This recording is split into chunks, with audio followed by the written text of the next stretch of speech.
سبحان اللہ و بحمدہ عدد خلقہ ورضا نفسہ وزینۃ عرشہ ومداد کلماتہ اللہم صلی علی محمد وعلی آل محمد کما صلیت علی ابراہیم وعلی آل ابراہیم انک حمید مجید اللہم بارک علی محمد وعلی آل محمد کما بارکت علی ابراہیم وعلی آل ابراہیم انک حمید مجید اعوذ باللہ من الشیطان الرجیم بسم اللہ الرحمن الرحیم رب اشرح لی صدری ویسر لی امری واحلل عقدۃ من لسانی یفقہوا قولی رب زدنی علما اللہم فقہنا فی الدین آمین یا رب العالمین۔ السلام علیکم ورحمۃ اللہ وبرکاتہ۔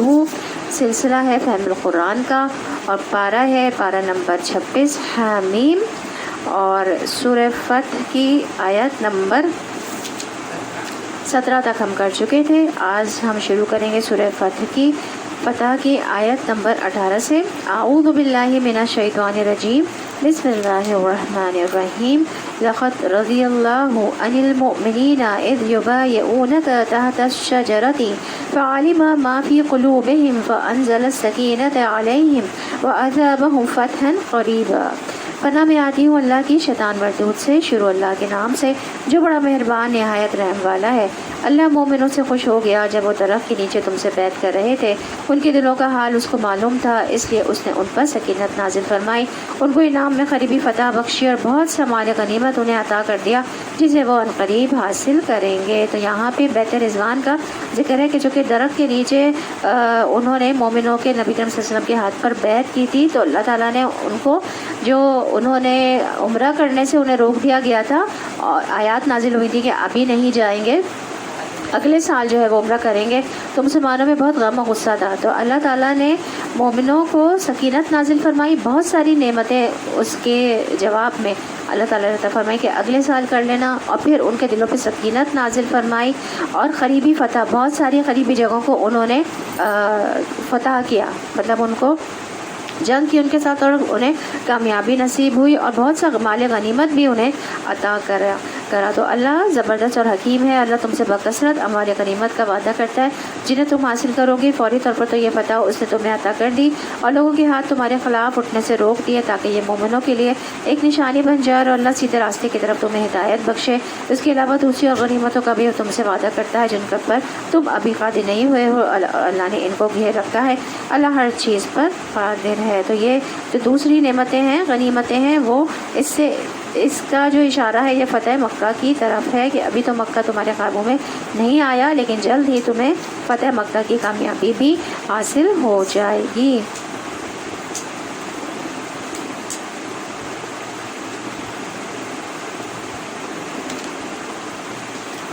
یہ کافی لوگ اگر اس وقت تم سے لڑ گئے ہوتے تو یقیناً پیٹ پھیر جاتے اور کوئی حامی و مددگار نہ پاتے۔ یہ اللہ کی سنت ہے جو پہلے سے چلی آ رہی ہے، تم اللہ کی سنت میں کوئی تبدیلی نہ پاؤ گے۔ وہی ہے جس نے مکہ کی وادی میں ان کے ہاتھ تم سے اور تمہارے ہاتھ ان سے روک دیے، حالانکہ وہ ان پر تمہیں غلبہ عطا کر چکا تھا اور جو کچھ تم کر رہے تھے اللہ اسے دیکھ رہا تھا۔ وہی لوگ تو ہیں جنہوں نے کفر کیا اور تم کو مسجد حرام سے روکا اور ہدی کے اونٹوں کو ان کی قربانی کی جگہ نہ پہنچنے دیا۔ اگر مکے میں ایسے مومن مرد عورت موجود نہ ہوتے جنہیں تم نہیں جانتے اور یہ خطرہ نہ ہوتا کہ نادانستگی میں تم انہیں پامال کر دو کہ اور اس سے تم پر حرف آئے گا، تو جنگ نہ روکی جاتی۔ روکی وہ اس لیے گئی تاکہ اللہ اپنی رحمت میں جس کو چاہے داخل کر لے۔ وہ مومن الگ ہو گئے ہوتے تو اہل مکہ میں سے جو کافر تھے ان کو ہم ضرور سخت سزا دیتے۔ یہی وجہ ہے کہ جب ان کافروں نے اپنے دلوں میں جاہلانہ حمیت بٹھا لی تو اللہ نے اپنے رسول اور مومنوں پر سکینت نازل فرمائی اور مومنوں کو تقوی کی بات کا پابند رکھا کہ وہی اس کے زیادہ حقدار اور اس کے اہل تھے۔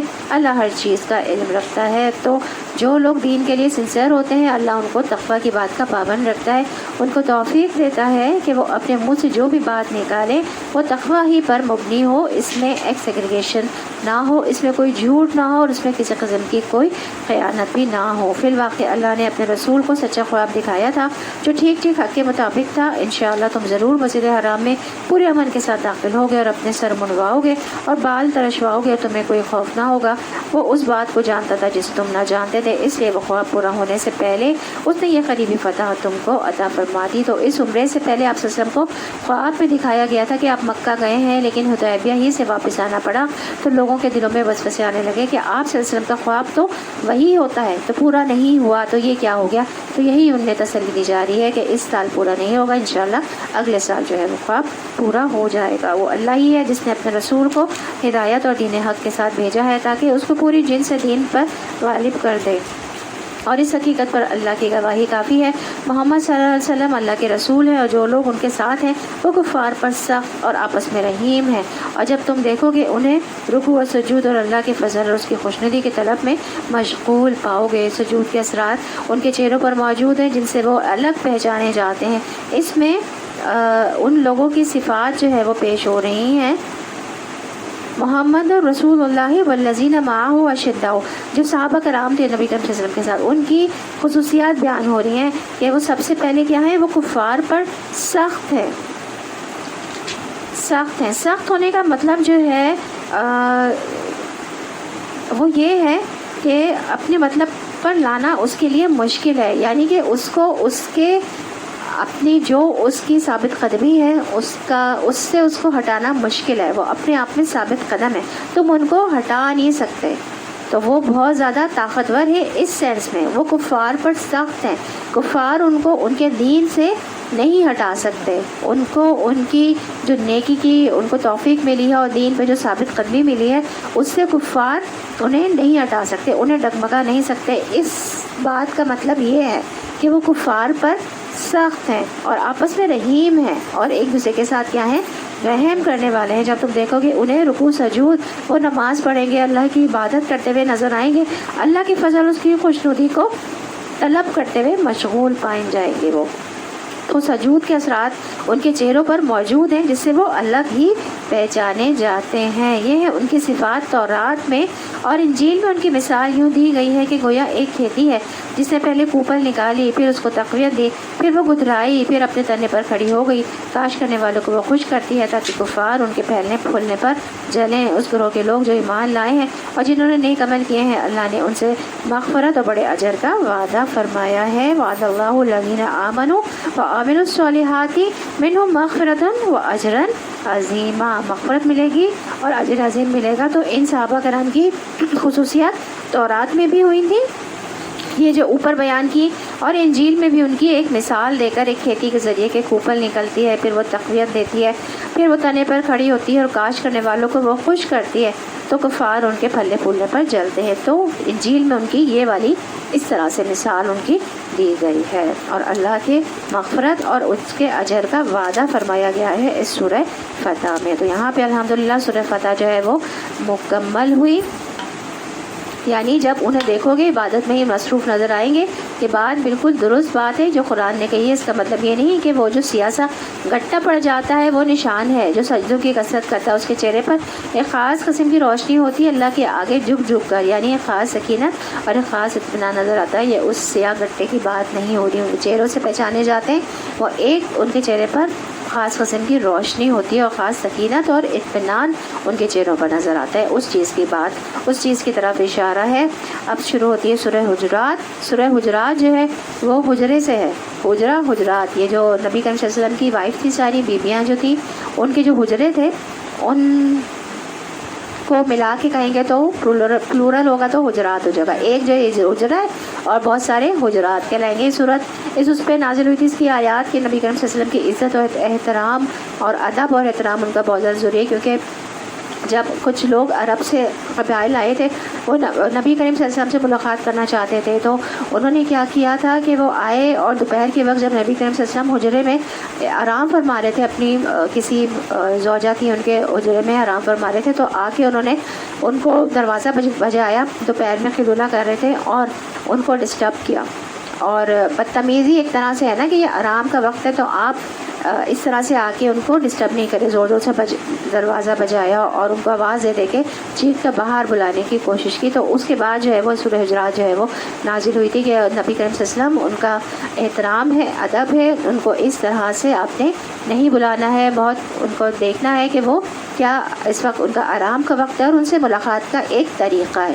تو عربوں کا یہ قبائل کا وہ مسلمان ہی ہوئے تھے، ان کا طریقہ یہ تھا کہ وہ لوگ ملنے آتے تھے تو اپنے بہت تعریفیں بیان کرتے تھے اپنے قبائل کی، شعر و شاعری رجحان تھا نا اس وقت بہت زیادہ، تو شعر و شاعری کے ذریعے اپنی بہت زیادہ تعریفیں بیان کرتے تھے۔ تو وہی تعریف ملنے کے لیے آئے تھے کہ ہم اپنے قبائل کی شعر و شاعری کے ذریعے تعریف بیان کریں گے. تو اس طرح سے بے ادبی کے ساتھ انہوں نے نبی کریم صلی اللہ علیہ وسلم کو بلایا کیونکہ وہ حجرے میں آرام فرما رہے تھے. تو اسی سے یہ سورہ حجرات ہے. اس میں نبی کریم صلی اللہ علیہ وسلم کے ساتھ جس طرح سے بھی ہمیں اپنا رویہ رکھنا ہے, سلوک رکھنا ہے, اور عام مسلمانوں کے لیے بھی اس میں بہت زیادہ میسیج ہے.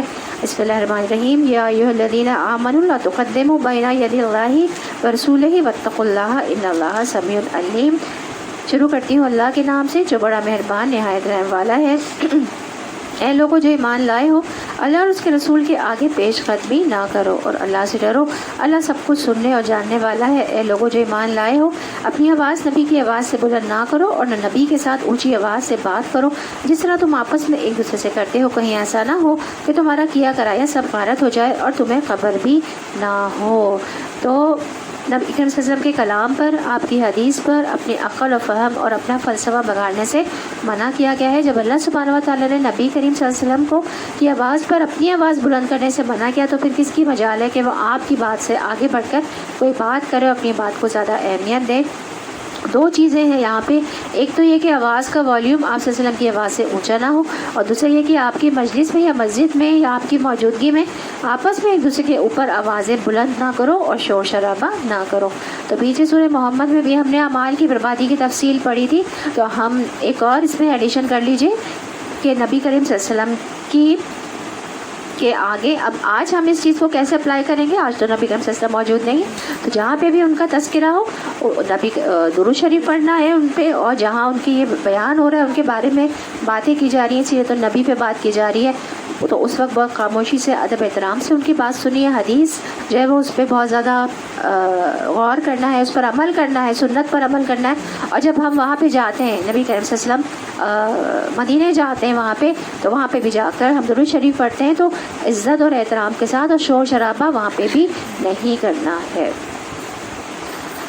تو بعض علماء نے نبی کریم صلی اللہ علیہ وسلم کی زندگی کے علاوہ یعنی آپ کی موجودگی میں اور بعد میں آپ کے روزے مبارک کے پاس آواز بلند کرنے سے بھی منع کیا ہے. لیکن افسوس کے ساتھ یہ کہنا پڑتا ہے کہ جب لوگ مسجد نبوی کے پاس جاتے تو اس طرح بعض اوقات بھاگتے ہوئے, چیختے ہوئے, لڑتے لڑاتے اور شور مچاتے ہیں, اور وہاں بھی باتیں ختم نہیں ہوتی, کوئی ادب نہیں, احترام نہیں, ذکر نہیں, درود شریف نہیں, اور صرف ایک ہنگامہ برپا کیا ہوا ہے بس یہ کہ ہم اس جگہ پہنچ جائیں تو سمجھے ہم جنتی ہو گئے. نہیں, ہر جگہ کے کچھ اصول اور ضابطے اور قاعدے ہوتے ہیں. تو لہٰذا جب آپ کو اللہ تعالیٰ جانا نصیب کرے تو سب سے زیادہ اس بات کا خیال رکھیے کہیں میرا عمرہ یہ عبادت اور مسجدوں کی طرف دوڑنا ضائع ہی نہ ہو جائے کہ میں یہاں اونچی آواز میں کسی کو پکار کے بھی کہوں کہ ادھر آ جاؤ. تو سب سے زیادہ اس چیز کا خیال رکھنا ہے کیونکہ نیکیاں کرنے کے علاوہ ان کو سنبھالنا بھی بڑا کام ہوتا ہے. جیسے مال و دولت ہم کماتے ہیں تو اس کے بعد کیا کرتے ہیں, اس کو ایسے تو نہیں چھوڑ دیتے جو مرضی اٹھا کے لے جائے, اس کو ضائع کر دیں.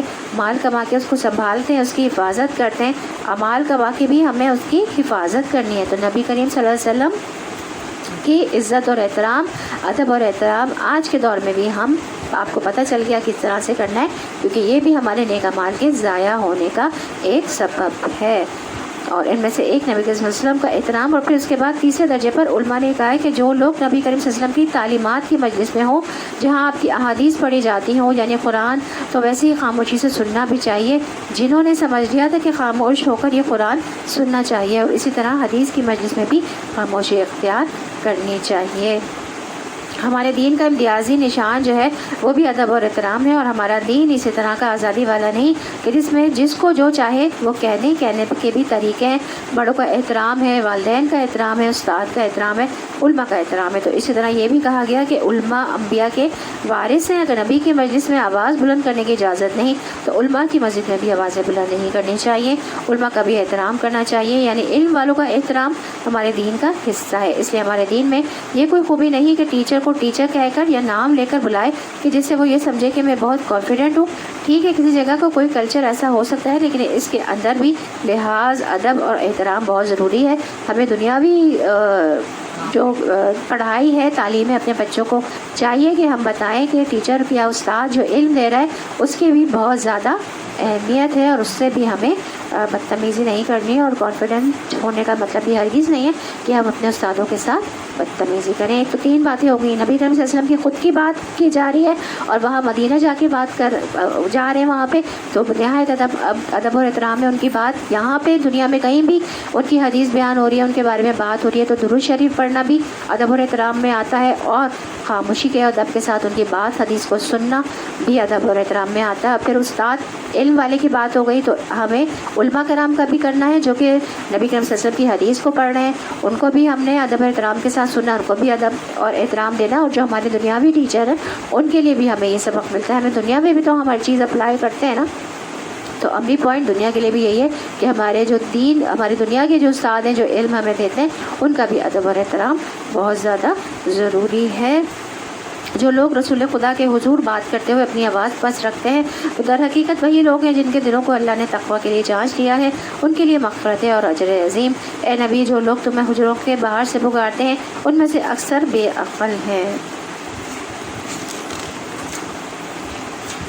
یعنی یہ مدینے والے تو نہیں کرتے تھے، جو باہر سے قبائل وغیرہ آتے تھے وہ کرتے تھے۔ تو یہ صورت یاد رکھیے بہت آخر میں نازل ہوئی، عام الوفود میں نازل ہوئی، جو بہت سے ڈیلیگیشن آتے تھے اور وہ آتے تھے اور نہیں دیکھتے تھے کہ نبی کریم صلی اللہ علیہ وسلم تہجد سے اٹھے ہوئے ہیں، یا پھر علم کی مجالس سے بہت سے کام کاج کر کے گھر میں تھوڑا قیلولہ کرنے کے لیے گئے، وہ آ کر آپ کے دروازے پر کھڑے ہو کر یا محمد اخرج الینا اس طرح کہہ کر پکارتے تھے، تو اللہ سبحانہ و تعالیٰ نے ان کا بھی نوٹس لے لیا، اس بات کا بھی نوٹس لیا اور اس سے منع فرمایا اور سورت اتار دی، اور یہ انتہائی ناسمجھی کی بات ہے۔ وہ تمہارے برآمد ہونے تک صبر کرتے تو انہی کے لیے بہتر تھا، اللہ درگزر کرنے والا اور رحیم ہے۔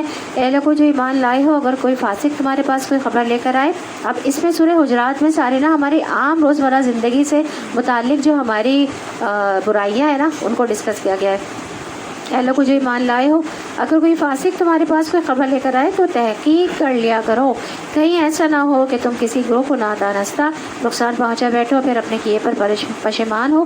خوب جان رکھو کہ تمہارے درمیان اللہ کا رسول موجود ہے، اگر وہ بہت سے معاملات میں تمہاری بات مان لیا کرے تو تم خود ہی مشکلات میں مبتلا ہو جاؤ، مگر اللہ نے تم کو ایمان کی محبت دی اور اس کو تمہارے لیے دل پسند بنا دیا، اور کفر و فسق اور نافرمانی سے تم کو متنفر کر دیا۔ ایسے ہی لوگ اللہ کے فضل و احسان سے راسترو ہیں، اور اللہ حکیم و علیم و حکیم ہے۔ تو یہاں یعنی ہر سنائی بات پر ہمیں کان نہیں دھرنے چاہیے، کام نہیں شروع کرنا چاہیے۔ جب دل میں ایمان ہوتا ہے تو پھر اللہ کے بارے میں، رسول کے بارے میں بدگمانی نہیں آتی۔ یعنی ایمان کی نشانیاں ہوتی ہے جس سے محبت ہوتی ہے، جس پر ٹرسٹ ہوتا ہے، تو پھر اس کی بات بھی سمجھ میں آنے لگتی ہے، اور پھر حق کے راستے پر استقامت اختیار کرنی چاہیے۔ اس لیے انسان کو رشد ادا ہوتی ہے، اور ایمان سے مزین ہونے کی دعا بھی ہمیں کرنی چاہیے۔ کیا ہے وہ دعا؟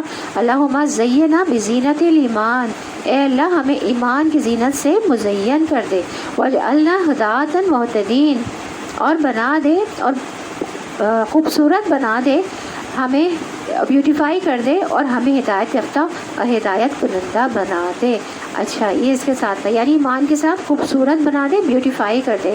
اس کا جو مطلب ہے نا، ہمیں ایمان کی زینت سے مزین کر دے، یعنی ایمان کے ساتھ خوبصورت بنا دے، بیوٹیفائی کر دے، اور وجعلنا ہداۃ مہتدین، اور ہمیں ہدایت یافتہ اور ہدایت کنندہ بنا دے۔ یہ دعا ہمیں کرنی چاہیے۔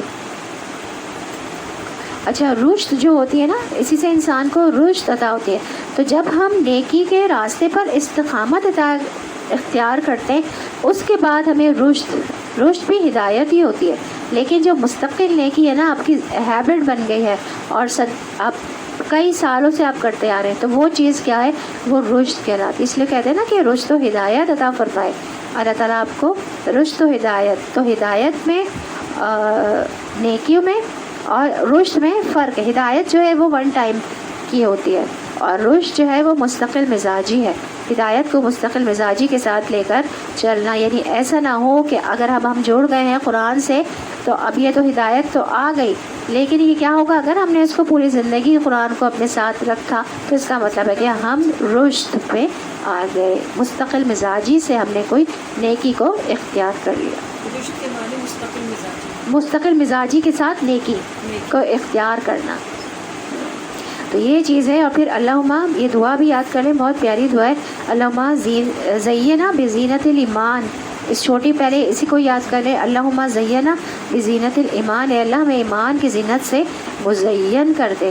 یا آپ اس میں بھی پڑھ سکتے ہیں. سجدے میں جاتے ہیں نا, کتنی چھوٹی سی دعا ہے تراویح میں, اللہم زینا بزینت الایمان, اللہم زینا بزینت الایمان, اللہم اے اللہ زینا ہمیں مزین کرتے بزینت ساتھ زینت کے الایمان ایمان, اللہم زینا بزینت الایمان. اور باقی کی وجہ اللہ ہدایتاً محترین وہ بعد میں یاد کر لیں گے.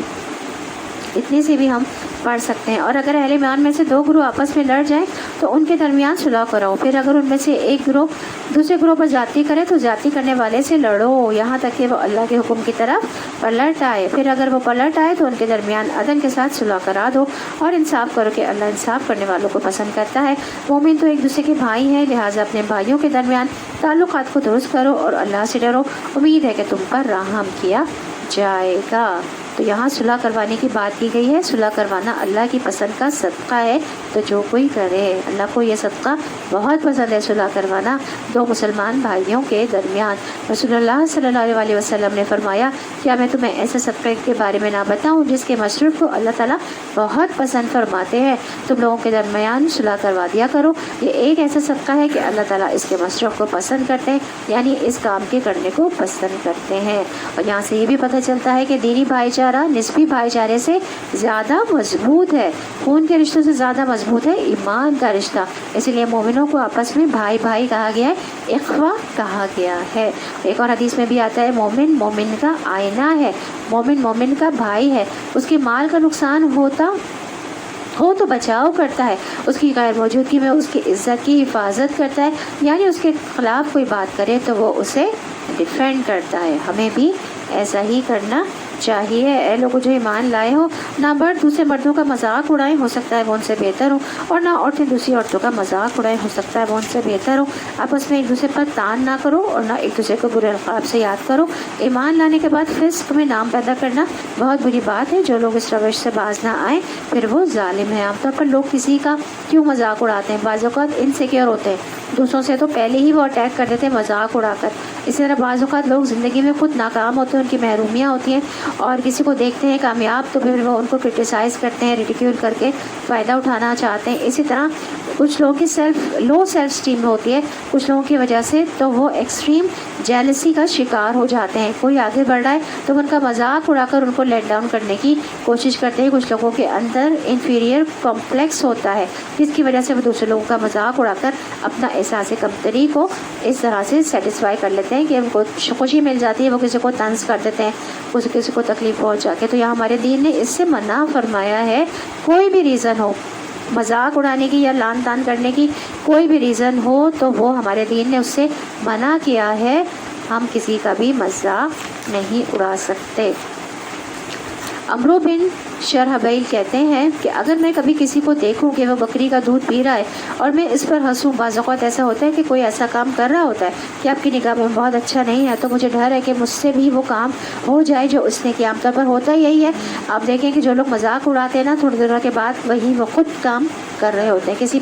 کسی کام پر آپ نے کسی کا مذاق اڑایا, کوئی کام نہیں ایک شخص سے صحیح ہو پا رہا, تو اگر ہم نے اس کا مذاق اڑایا کچھ دنوں کے بعد وہ کام غلط طریقے سے اسی طرح سے ہم سے بھی ہو جاتا ہے, تو پھر کوئی اور آپ پر ہنسے گا. اسی طرح کسی کے گرنے پر بھی ہنسنے کی ممانعت ہے. بعض اوقات کوئی پھسل جاتا ہے, کوئی گر پڑتا ہے, کوئی ٹھوکر کھا جاتا ہے تو لوگ ہنسنا شروع کر دیتے ہیں, اس سے منع کیا گیا ہے.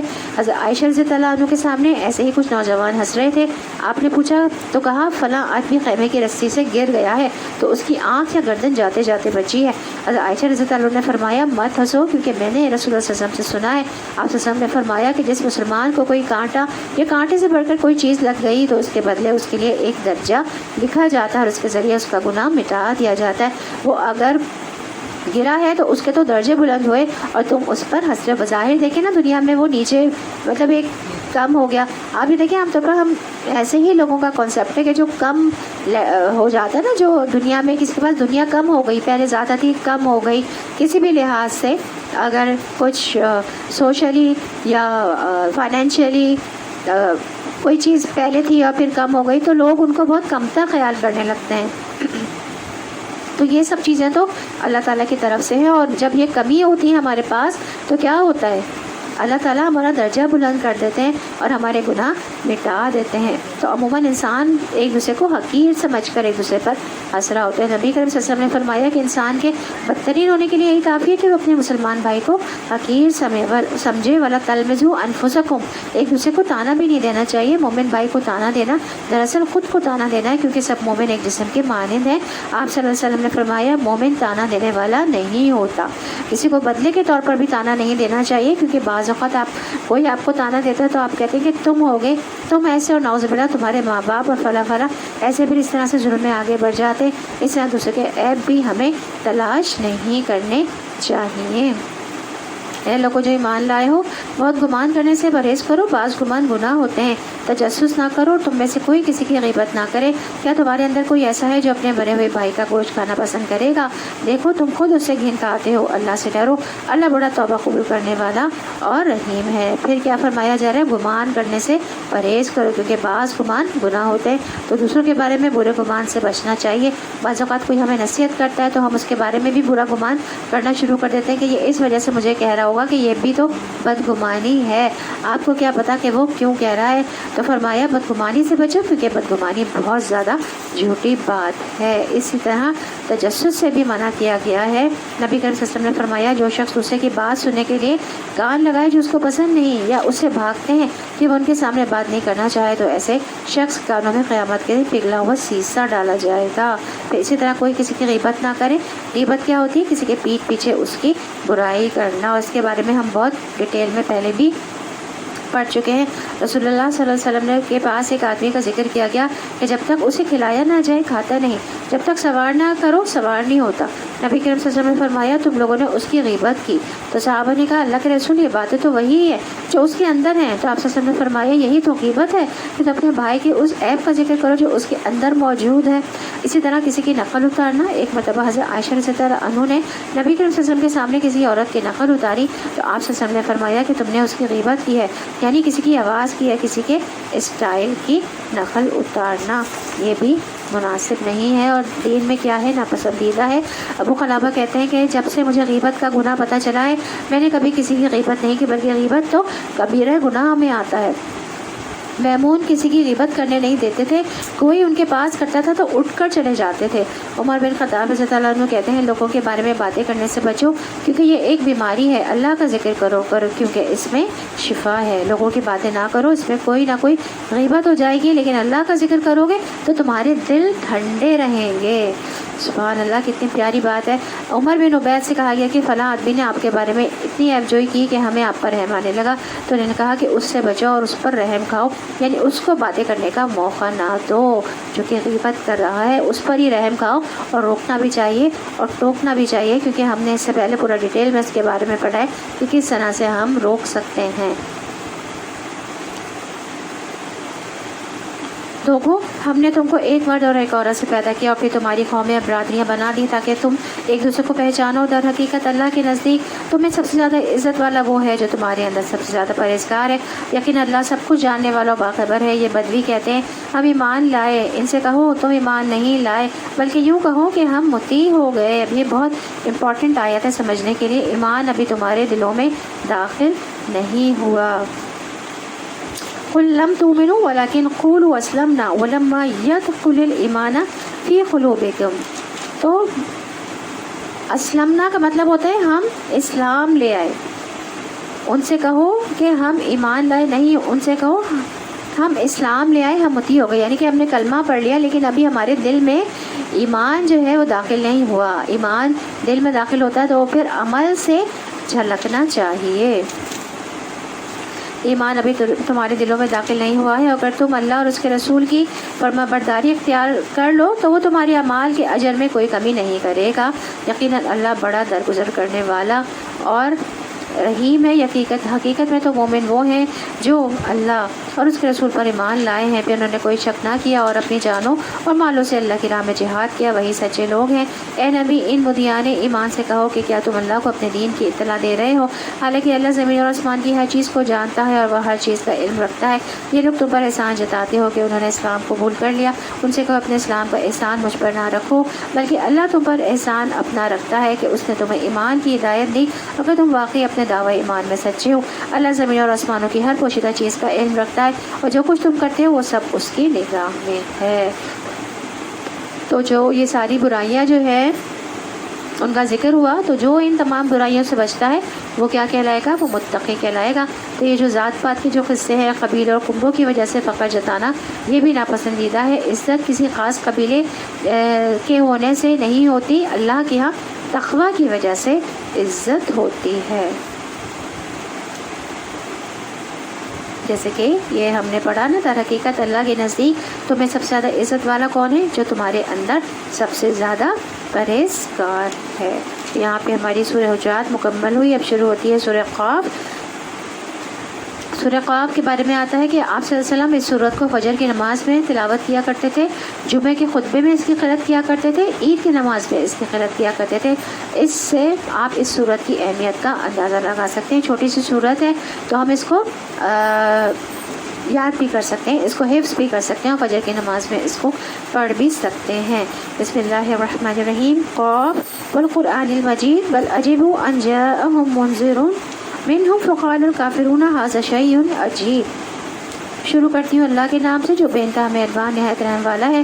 خوف قسم ہے قرآن مجید کی، بلکہ ان لوگوں کو تعجب اس بات پر ہوا کہ ایک خبردار کرنے والا خود انہی میں سے ان کے پاس آ گیا۔ پھر منکرین کہنے لگے یہ تو عجیب بات ہے، کیا جب ہم مر جائیں گے اور خاک ہو جائیں گے تو دوبارہ اٹھائے جائیں گے؟ یہ واپسی تو عقل سے بعید ہے۔ اس میں زیادہ تر سورہ خوف میں جو موت کے بعد ہم اٹھائے جائیں گے اس وقت کا حال بنا بیان کیا، آخرت کے بارے میں بات کی گئی ہے۔ تو یہ واپسی تو عقل سے بعید ہے، حالانکہ زمین میں ان کے جسم میں سے جو کچھ کھاتی ہے وہ سب ہمارے علم میں ہے اور ہمارے پاس ایک کتاب ہے جس میں سب کچھ محفوظ ہے، بلکہ ان لوگوں نے تو جس وقت حق ان کے پاس آیا اسی وقت اسے صاف جھٹلا دیا، اسی وجہ سے ابھی الجھن میں پڑے ہوئے ہیں۔ اچھا تو کیا انہوں نے کبھی اپنے اوپر آسمان کی طرف نہیں دیکھا؟ کس طرح ہم نے اسے بنایا اور آراستہ کیا اور اس میں کہیں کوئی رخنا نہیں ہے، اور زمین کو ہم نے بچھایا اور اس میں پہاڑ جمائے اور اس کے اندر ہر طرح کی خوش منظر نباتات اگا دی، اور یہ ساری چیزیں آنکھیں کھولنے والی اور سبق دینے والی ہیں ہر اس بندے کے لیے جو حق کی طرف رجوع کرنے والا ہو۔ اور آسمان سے ہم نے برکت والا پانی نازل کیا، پھر اسے باغ اور فصل کے غلے اور بلند بالا کھجور کے درخت پیدا کر دیے۔ تو اسی لیے اگر کبھی بارش کے چند قطرے کپڑے کے اوپر پڑ جائیں تو ہمیں پریشان نہیں ہونا چاہیے، خوش ہونا چاہیے، اللہ یہ کہ بہت ٹھنڈ ہو، کیونکہ یہ اللہ نے اس پانی کو بہت بابرکت بنایا ہے اور بیماریوں کا علاج بھی اس پانی سے ہوتا ہے، بارش کے پانی سے۔ جن پر پھلوں سے لدے ہوئے خوشے تہ بتہ لگتے ہیں، یہ انتظام ہے بندوں کو رزق دینے کا۔ اس پانی سے ہم ایک مردہ زمین کو زندگی دیتے ہیں، مرے ہوئے انسانوں کا زمین سے نکلنا بھی اسی طرح ہوگا۔ ان سے پہلے نوح کی قوم اور اصحاب الرس اور سمود اور عاد اور فرعون اور لوط کے بھائی اور ایکا والے اور طبا کی قوم کے لوگ بھی جھٹلا چکے ہیں، ہر ایک نے رسولوں کو جھٹلایا اور آخرکار میری وعید ان پر چسپاں ہو گئی۔ کیا پہلی بار کی تخلیق سے ہم عاجز تھے؟ مگر ایک نئی تخلیق کی طرف سے یہ لوگ شک میں پڑے ہوئے ہیں۔ ہم نے انسان کو پیدا کیا اور اس کے دل میں ابھرنے والے وسوسوں تک کو ہم جانتے ہیں، ہم اس کی رگے گردن سے بھی زیادہ اس سے قریب ہیں، اور ہمارے اس براہ راست علم کے علاوہ دو کاتب اس کے دائیں بائیں بیٹھے ہر چیز سب کر رہے ہیں، کوئی لفظ اس کی زبان سے نہیں نکلتا جسے محفوظ کرنے کے لیے ایک حاصل باش نگراں موجود نہ ہو۔ کس کی بات ہو رہی ہے؟ کرامن کاتبین کی بات ہو رہی ہے۔ پھر دیکھو وہ موت کی جانکنی حق لے کر آپ پہنچی، یہ وہی چیز ہے جس سے تو بھاگتا تھا۔ تو انسان موت کے بارے میں سوچتا نہیں اور موت سے کوئی بچنے والا نہیں، ہم جتنا مرضی اس سے بھاگ لیں۔ قل ان الموت الذی تفرون منہ فانہ ملاقیکم، جس موت سے تم بھاگتے ہو وہ یقیناً تم سے ملنے والی ہے۔ لیکن یاد رکھیے موت کی اپنی تکلیفیں بھی ہیں، اس لیے خاص دعا کرنا چاہیے کہ اللہ تعالیٰ ہمیں ان موت کی تکلیفوں سے اور موت کی سختیوں سے محفوظ رکھیے، اور ان سے بچنے کی دعا بھی ہے، وہ بھی میں لانا بھول گئی، میں انشاءاللہ کل لے کر آؤں گی۔ موت کی سختیوں اور موت کی تکلیفوں سے بچنے کی دعا بھی ہے، سکھائی گئی ہے، تو وہ بھی ہمیں پڑھتے رہنا چاہیے۔ ہاں نہیں، اس میں شاید نہیں ہے، الگ ہے، وہ میرے پاس ہے، میں لا کے دوں گی۔ کل انشاءاللہ میں بتا دوں گی. ابھی اب میں اس پہ گروپ پہ ڈال دوں گی. اور پھر سور پھونکا گیا. یہ ہے وہ دن جس کا تجھے خوف دلایا جاتا ہے. ہر شخص اس حال میں آ گیا کہ اس کے ساتھ ایک ہانک کر لانے والا ہے اور ایک گواہی دینے والا. اس چیز کی طرف سے تو غفلت میں تھا. ہم نے وہ پردہ ہٹا دیا جو تیرے آگے پڑا ہوا تھا اور آج تیری نگاہ خوب تیز ہے. اس کے ساتھی نے عرض کیا یہ جو میری سپردگی میں تھا حاضر ہے. حکم دیا گیا پھینک تو جہنم میں. اب یہ جو ہے نا جو ان کا موت کا منظر ہوگا اور اس وقت کا جو منظر ہوگا جب انہیں جہنم میں پھینکا جائے گا تو یہ اب سارا بیان ہو رہا ہے. حکم دیا گیا پھینک دو جہنم میں ہر کٹے کافر کو جو حق سے عناد رکھتا تھا, خیر کو روکنے والا اور حد سے تجاوز کرنے والا, شک میں پڑا ہوا تھا اور اللہ کے ساتھ کسی دوسرے کا خدائے بنائے بیٹھا تھا. ڈال دو اسے سخت عذاب میں. اس کے ساتھی نے عرض کیا خداوند میں نے اس کو سرکش نہیں بنایا بلکہ یہ خود ہی پرلے درجے کی گمراہی میں پڑا ہوا تھا. جواب میں ارشاد ہوا میرے حضور جھگڑا نہ کرو, میں تم کو پہلے ہی انجام بد سے خبردار کر چکا تھا. میرے ہاں بات پلٹتی نہیں جاتی اور میں اپنے بندوں پر ظلم توڑنے والا نہیں ہوں. وہ دن جب کہ ہم جہنم سے پوچھیں گے کیا تو بھر گئی. یہ آیت بھی بہت زیادہ جو ہے وہ ہمیں جہنم کی مطلب خوف دلاتی ہے, بہت زیادہ خشیت پیدا کرنے والی ہے اور جہنم کے عذاب سے ڈرانے والی ہے. کہ وہ دن جب کہ ہم جہنم سے پوچھیں گے کہ کیا تو بھر گئی, وہ کہے گی کیا اور ہے کچھ, اور جنت متقین کے قریب لے آئی جائے گی. یہ جو ہے نا یوم نقول لجہنم حل امتلأت وتقول حل من مزید حل من مزید. ہم اللہ تعالیٰ کہہ رہے ہیں کہ ہم اسے پوچھیں گے کیا تو بھر گئی, تو کہے گی کیا ہے ابھی بہت جگہ ہے, ابھی اور بھیجو لوگوں کو. حل من مزید کہ کیا ہے اور کوئی. تو ربنا اصرف عنا عذاب جہنم ان عذابها كان غراما انها ساءت مستقرا ومقاما. اور جنت متقین کے قریب لے آئی جائے گی, کچھ بھی دور نہ ہوگا. ارشاد ہوگا یہ ہے وہ چیز جس کا تم سے وعدہ کیا جاتا تھا ہر اس شخص کے لیے جو بہت رجوع کرنے والا اور بڑی نگہداشت کرنے والا تھا. تو دو خصوصیات بیان ہوئی, رجوع کرنے والا اور نگہداشت کرنے والا. اواب اور حفیظ. اواب کہتے ہیں اس شخص کو جو نافرمانیاں چھوڑ کر اللہ تعالیٰ کی طرف رجوع کر لے, جو گناہ میں پڑ جاتا ہے مگر پھر وہ واپس آ جاتا ہے. رجا کا مطلب ہوتا ہے واپس لوٹ آنا, رجوع کر لینا. اور اواب ابن عباس رضی اللہ عنہ کہتے ہیں کہ یہ وہ ہے جو تسبیح پڑھتا ہے, یہ اللہ اور اس کے قول سے لیا گیا ہے. یا جبالو اوبی ماہو والطیر, اے پہاڑوں اس کے ساتھ تسبیح کو دہراؤ اور پرندے بھی. اسی طرح کہا گیا کہ اواب وہ ہے, مطلب اواب کی بہت ساری ڈیفینیشنز بیان ہو رہی ہیں. اسی طرح سے کہا گیا اواب وہ ہے جو تنہائیوں میں اللہ تعالیٰ کا ذکر کرنے والا ہوتا ہے, اکیلے میں اللہ کو یاد کرے اور پھر اپنے گناہوں کو یاد کر کے اللہ سے توبہ استغفار کرے. عبید کہتے ہیں اواب وہ بندہ ہے جو کسی مجلس میں بیٹھتا ہے تو اس میں اللہ سے استغفار کرتا رہتا ہے. اس طرح اواب وہ ہے جو مجلس سے اٹھتے ہوئے خاتمہ مجلس کی دعا کہتا ہے سبحانک اللہم و بحمدک اشہد ان لا الہ الا انت استغفرک و اتوب الیک. پاک ہے اللہ اپنی ہم کے ساتھ. اللہ میں تجھ سے اپنے گناہوں کی معافی مانگتا ہوں اور جو میں نے اپنی اس مجلس میں کیے. اور اواب سے اوابین کی نماز بھی مراد ہے. رسول اللہ صلی اللہ علیہ وسلم نے فرمایا اواب کے سوا کوئی چاش کی نماز کی حفاظت نہیں کرتا, یعنی جو اواب ہیں وہ چاش کی نماز کی حفاظت کرتے ہیں. اب ہم اپنے آپ کو دیکھ لیں کہ ہم چاش کی نماز کی حفاظت کتنی کرتے ہیں, اور یہ اوابین کی نماز ہے. اس لیے اوابین کی نماز کہی جاتی ہے نا اس کو, یعنی 4 رکعت سورج نکلنے کے 15 منٹ بعد سے لے کر سورج ڈھلنے کے 15 منٹ پہلے تک اگر آپ نماز پڑھتے ہیں, اول میں پڑھیں تو اشراق کہلاتی ہے, دھوپ نکلنے پر تیز ہونے پر پڑھیں تو چاش کہلاتی ہے. اور صلاۃ الضحیٰ بھی اسی کو کہتے ہیں, مطلب دھوپ جب تیز ہو جاتی ہے 10 ساڑھے 10 بجے اس وقت آپ پڑھیں تو چاش کہلاتی ہے, اور شروع میں آپ پڑھ لیں سورج نکلنے کے 12 سے 15 منٹ کے بعد اشراق کہلاتی ہے. تو نبی کریم صلی اللہ علیہ وسلم کیا کہہ رہے ہیں, اواب کے سوا کوئی چاش کی نماز کی حفاظت نہیں کرتا. تو ہم اواب میں اسی وقت شامل ہوں گے جب ہم اپنی صلاۃ الاوابین کی حفاظت کریں گے. تو اس نماز کو صلاۃ الاوابین بھی کہا جاتا ہے. جو بے دیکھے رحمان سے ڈرتا ہے اور جو دل گرویدہ لے آیا ہے, داخل ہو جاؤ جنت میں سلامتی کے ساتھ. وہ دن حیاتی ابدی کا دن ہوگا, وہاں ان کے لیے وہ سب کچھ ہوگا جو وہ چاہیں گے, اور ہمارے پاس اس سے بھی بہت کچھ ان کے لیے ہے. ہم ان سے پہلے بہت سی قوموں کو ہلاک کر چکے ہیں جو ان سے بہت زیادہ طاقتور تھی اور دنیا کے ملکوں کو انہوں نے چھان مارا تھا، پھر کیا وہ کوئی جا پناہ پا سکے۔ اس تاریخ میں عبرت کا سبق ہے ہر اس شخص کے لیے جو دل رکھتا ہے یا جو توجہ سے بات کو سنے۔ تو کیا بات سنے کہ جب اللہ کا عذاب آتا ہے تو کوئی بچا نہیں سکتا، کہیں انسان پناہ نہیں لے سکتا۔ اور ایک اور بات یہ پتہ چلتی ہے کہ نصیحت اس کو فائدہ دیتی ہے جو دل لگا کر بات کو سنتا ہے، جو کان لگا کر بات کو سنتا ہے اور جو حاضر دماغ ہو کر سنتا ہے۔ اِنَّ فِي ذَلِكَ تَذْكِرَةً لِمَنْ كَانَ لَهُ قَلْبٌ أَوْ أَلْقَى السَّمْعَ وَهُوَ شَهِيدٌ۔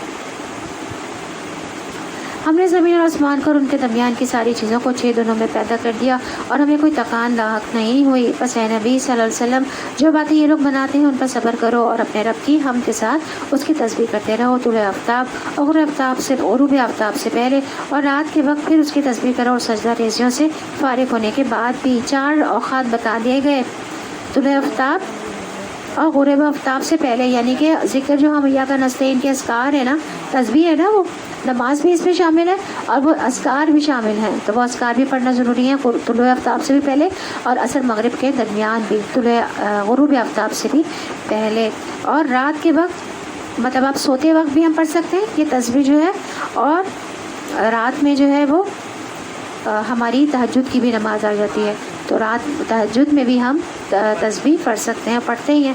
اور سجدہ ریزیوں سے فارغ ہونے کے بعد، یعنی جو ہم نے بات کی تھی نا کہ نماز تھوڑی دیر بیٹھ کے اور پھر اس کے بعد ہم نمازوں کے بعد تھوڑی دیر تسبیح بیان کریں اللہ تعالیٰ کی، تو فرشتے بھی کیا کرتے ہیں ہمارے لیے دعا کرتے ہیں۔ تسبیح کرنا حکم قرآن کا حکم بھی ہے، نبی کریم صلی اللہ علیہ وسلم نے اس کی تاکید کی ہے، اور یہ 2 اوقات تسبیح کے ہیں، جو ان میں تسبیح کر لیتا ہے اور وہ اس دن سب سے افضل عمل لے کر آتا ہے، الا یہ کہ کسی اور نے بھی اس جیسی تسبیح کی ہو۔ تو تسبیحات کی فضیلت آپ کو بار بار بتائی جاتی رہی ہے۔